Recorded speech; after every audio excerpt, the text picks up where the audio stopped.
Bismillahirrohmanirrohim. Alhamdulillah. Vassalatu vassalamu ala rasulillah. 30-qism. Namozdagi qiroatga doir ba'zi foydali hukmlar. Bu masalalar fiqh kitoblarida ma'lum va mashhur hamda batafsil bo'lgani bois ba'zi hukmlarnigina qisqacha zikr qilaman. Farz namozlarida qiroat qilish barcha mazhablar ittifoqiga ko'ra farzdir.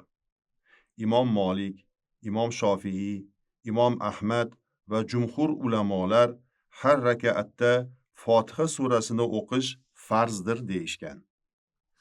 Abu Hanifa rahmatullohi alayh va ba'zi olimlar namozda Fotiha surasini o'qish farz emas deyishgan.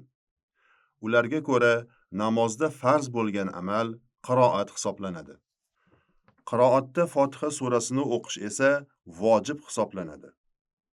Fotiha surasi tark qilinsa, namoz tahriman makruh holda sahih bo'ladi.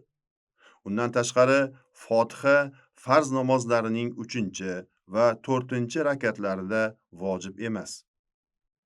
Ammo to'g'ri qarash birinchisidir. Albatta, hadislardagi dalillar bunga ochiq dalolat qiladi. Dalil o'laroq Rasululloh sallallohu alayhi va sallamning shu hadislari yetarli. La tujzi'u solatun la yuqra'u fiha bi ummil Qur'an. Ummul Qur'on, Fotiha surasi o'qilmagan namoz sahih emas. Ibn Xuzayma va Ibn Hibbon rivoyati. Olimlar bomdod namozining 2 rakatida va boshqa namozlarning ilk 2 rakatida Fotiha surasidan keyin zam sura o'qish sunnat ekani xususida ittifoq qilishgan.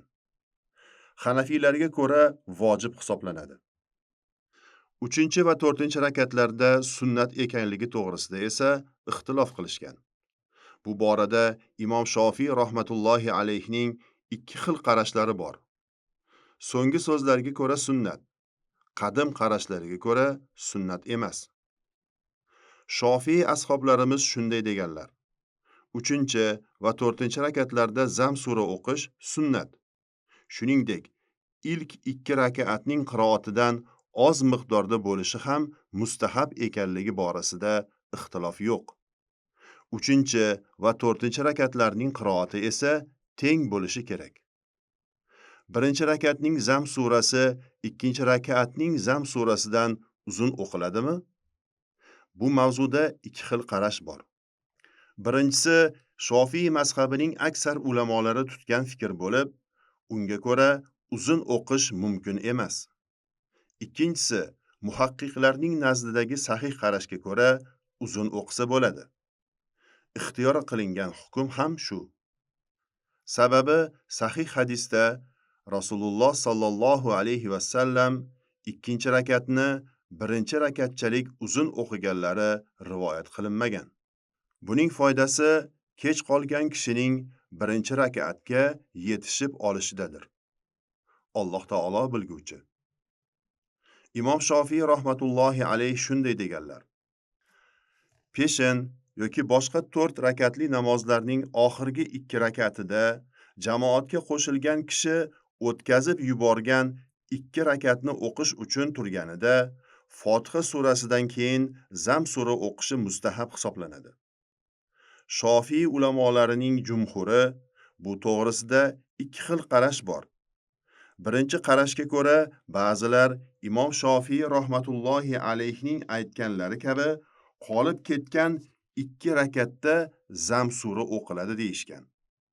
Ikkinchi qarashga ko'ra esa o'qilmaydi deyishgan. Ammo to'g'rirog'i birinchi qarashdir. Shunday qilib, namozi zam suradan bo'sh qolmagan bo'ladi. Alloh taolo bilguvchiroqdir deganlar. Fotiha surasidan keyin zam sura o'qish o'zi yakka namoz o'qiyotgan yoki imom bo'lgan kishi uchundir. Imomga iqtido qilib ergashgan kishiga kelsak, o'qilayotgan namoz qiroati maxfiy qilinadigan namozlardan bo'lsa, Fotiha surasini o'qish vojib, zam surasini o'qish esa mustahab bo'ladi. Agar qiroati jahriy o'qiladigan namozlarda bo'lsa va imomning qiroatini eshitayotgan bo'lsa, zam sura o'qishi makruh hisoblanadi. Fotiha surasini o'qishi borasida ikki xil qarash bor. Eng sahih bo'lgan qarashga ko'ra vojib hisoblanadi. Ikkinchi qarashga ko'ra esa vojib emas. Agar imomning qiroatini eshitmayotgan bo'lsa, sahih bo'lgan qarashga ko'ra Fotiha surasini o'qishi vojib, zam surasini o'qishi esa mustahab hisoblanadi.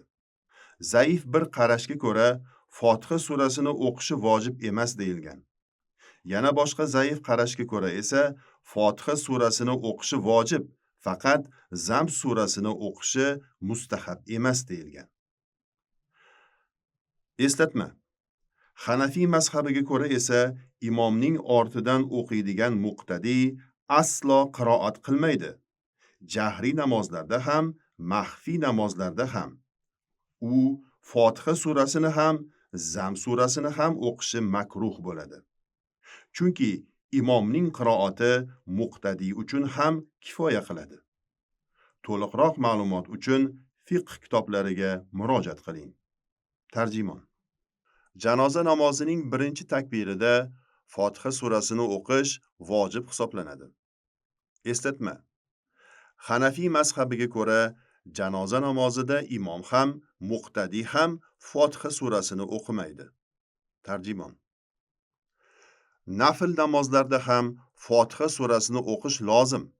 Ammo Shofiy ulamolaridan ba'zilari buni hukm o'laroq qaysi nom bilan nomlash kerakligi to'g'risida ixtilof qilishgan.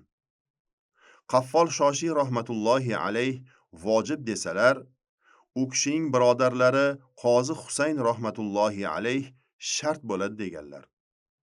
Ba'zilar esa namozning rukni bo'ladi deyishgan.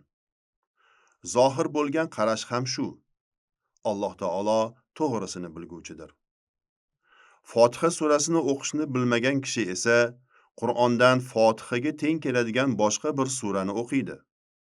Agar buni ham qila olmasa, Fotiha surasi miqdoricha tasbih, tahlil va boshqa zikrlarni aytadi.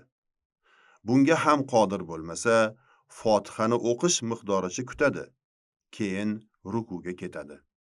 Vallohu a'lam. Va sallallohu ta'ala ala khayri xalqihi Muhammad va ala alihi va ashabihi ajmain.